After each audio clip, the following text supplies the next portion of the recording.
Hello po mga kababayan, si Dante Maravillas. Dito muna tayo sa ating vlog kasi maraming mga maiinit na issue ngayon, mga balita. Ayan sabi dito sa Abante News, Nadia Montenegro pinangalanang nagtsutsungki sa Senado. Notorious na ngayon mga kababayan yung Senado. Talagang nasira na sa pamumuno ni Chis Escudero. Si Chis Escudero po, sabit sa flood control projects. Inamin na tumanggap mga kababayan ng 30 million pesos mula sa kontraktor ng flood control projects. O ngayon naman, na kontrobersya ang isang empleyado daw, ang isang senador na sabi nagagamit ng Mary Jane. Staff pala mga kababayan ni Robin Padilla, itong si Nadia Montenegro. Ayan Nadia Montenegro iniimbestigahan sa pagtsungki sa Senate premises. Na ang nagsumbong yung staff din ni Senador Ping Lacson. Kaya sabi po ni Atty. Jesus Palsis, dahil kay Senator Robin Padilla ngayon, when I hear the Senate is now in session, ibang session na iisip ko. O diba? Iba ng session, pat session. Ang naiisip ng isang abogado, si Atty. Palsis, Jesus Palsis. Anyway, ibigay ko muna sa inyo mga kababayan ang kwento ng kontrobersyang ito. Pero nag-deny po si Nadia. Vape daw ang kanyang ginamit sa loob ng CR, hindi man Mary Jane. Ito yung report mga kababayan ng Pilipinas Today.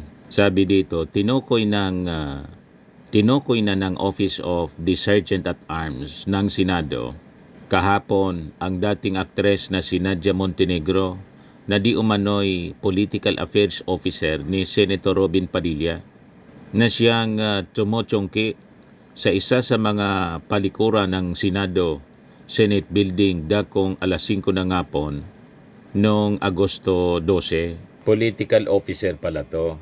Tingin natin mga kababayan, political accommodation man lang ito mga kababayan ni Senator Robin Padilla. Kasi siyempre, kapwa niya artista at nangangailangan din ng trabaho siguro. Inabsorb na lang na staff kasi wala na po sa showbiz. Itong si Nadia Montenegro matagal na po matapos na mapangasawa ng isang mayor. Si dating Caloocan Mayor Boy Asistio, wala na po, patay na po. Siyempre, kailangan ding maghanap buhay. Tinulungan siguro din ni Robin Padilla. Dito kanaan niya sa akin bilang isang political officer.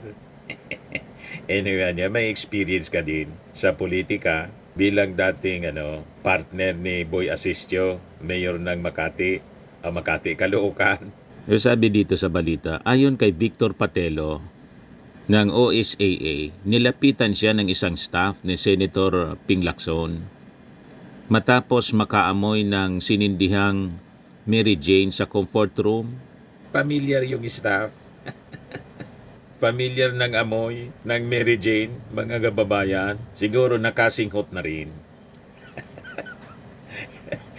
Di ba? Sa bagay, iba naman kasi yung amoy ng tabako, ng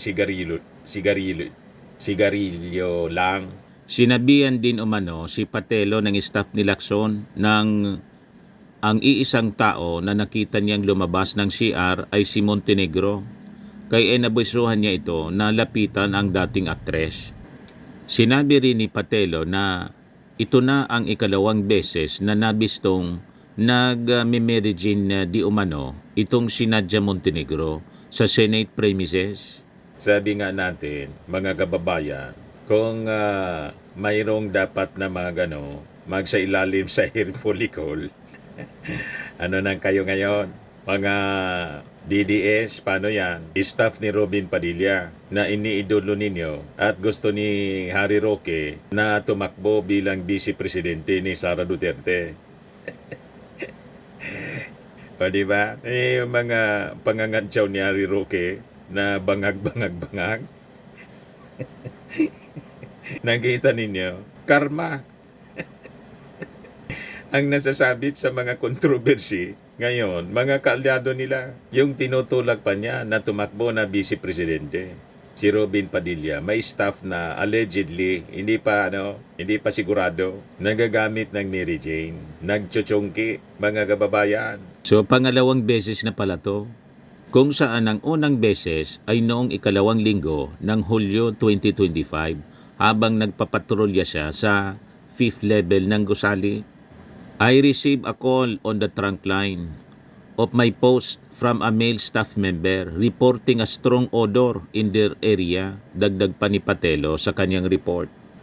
Ngayon, nag-deny mga kababayan si Nadia Montenegro. Siyempre, pero I think kailangan sumailalim po sa hair follicle. Hindi man na niya kailangan hair follicle, Mr. Maravillas. Simple drug test lang niya. Pwede na. Yan ang laging bukang bibig nila, di hair follicle, para sigurado. Di ba? So I think kailangan, lahat na siguro para damay-damay na. Lahat na staff, pati mga senador. Di ba? Pati si Robin Padilla. Si Robin Padilla pa naman po ang nagsusulong ng medical marijuana, gawing legal para sa medical marijuana. Inunahan na siya ng kanyang staff na si Nadia Montenegro pag na-confirm. Ngayon, siyempre, nag-deny si Nadia Montenegro. Yan o, Nadia Montenegro dininay na nagchuchunggi sa Senado. Yung mga DDs, vloggers, tahimik sa isyong ito. Ano kayo ngayon? Sumabog sa pagmumuka ninyo. Yung mga panglalait ninyo sa ating Pangulong Bongbong. You see? Sabi ni Nadia, hindi man anya ako nag-Mary Jane, pero in-acknowledge niya na mayroon siyang vape. Nagbe-vape siya. May vape siya in her bag, which she said could have produced the unusual scent reported earlier by Senator Lacson staff. Ang ibig sabihin, yung vape niya, sumingaw na hindi niya inihit-hit. May ganon mga kababayan. Talagang sisingaw siya. Lalo centralized yung air conditioning unit yan sa Senado. O ngayon, sari-saring reaksyon mga kababayan, yung mga netizens sa isyong ito. Sabi ni Badong Torres, padrag test lahat ng staff sa kayong amo nila. Damay-damay na po, mga kababayan. Pero ang sabi ni Robin Padilla, magsasagawa daw siya ng pag-iimbestiga. Hindi man pwede na kayo mag-iimbestiga po. Hindi magiging credible kung iimbestigahan ninyo yung sarili ninyong bakuran. Di ba? Yan o, sabi dito, iimbestigahan ng tanggapan ni Senator Robin Padilla ang lumabas na ulat na isang staff ng senador ang gumagamit umano ng marijuana sa loob mismo ng gusali ng Senado. Sa incident report, pinangalanan ang pinaginala ang staff na si Nadia Montenegro. So, imbestigahan ninyo yung sarili ninyong bakuran. Hindi yan magiging credible. Dapat iba yung mag-imbestiga para lumabas yung totoo. At siguro, kailangan mag-privilege speech ka. Di ba? Kasi imagine, hindi lang Senate session ang nangyari, ang lumalabas. Sabi ni Attorney Jesus Falsis, pag narinig ko niya yung session sa Senado, ibang session ang pumapasok sa isip ko. May ibang session. Kasama na pala yung pat session. Sabi ni Bas Stamped, tama ginawa mo na dyan, sirain mo ng todo, amo mong bugok. Sabi ni Eugene Choi, baboy na baboy ang Senado. Sabi ni Jel, i-drug test pag positive, wala nang pag-uusapan pa. Sabi ni Kit Gingging, ha? Nagtatrabaho, bangag? Andyan lang pala ang tunay na bangag. You see?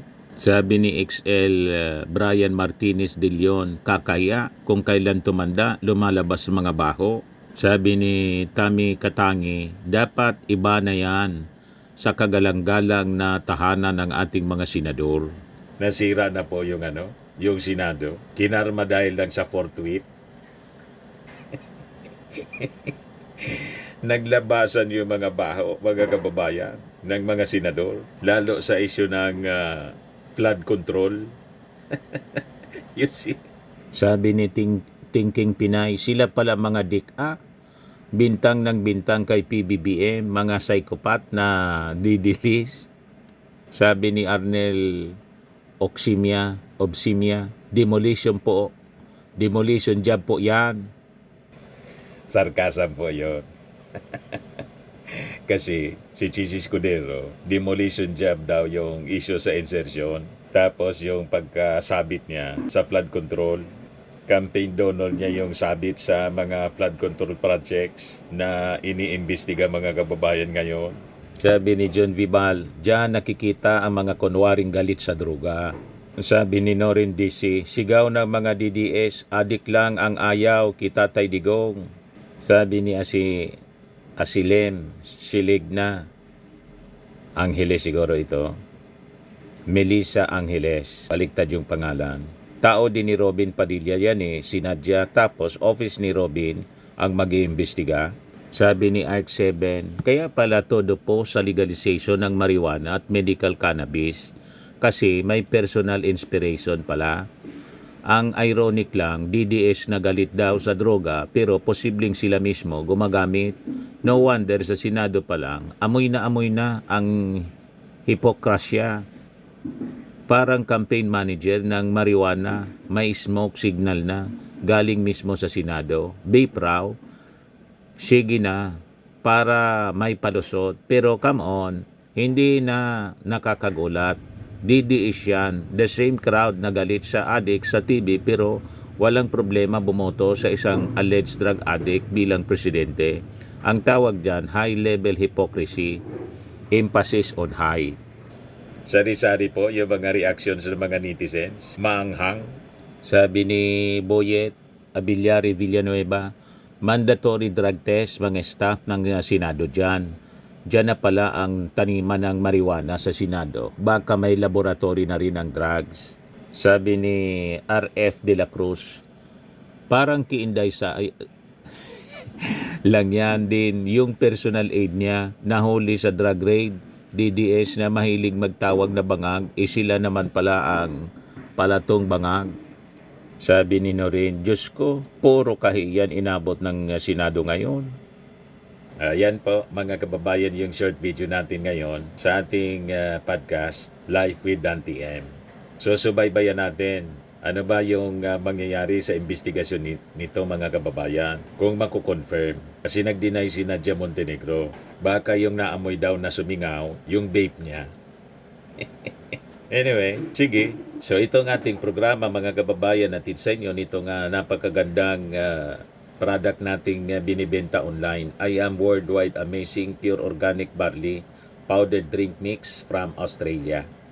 Pwede kayo magnegosyo nito, magbenta online tulad ng ginagawa namin po. Message na lang kayo sa amin or sa aking anak na architect entrepreneur. Lagi po nating tatandaan, sa buhay, you become what you believe. Ako po si Dante Maravillas. Bye-bye. God bless.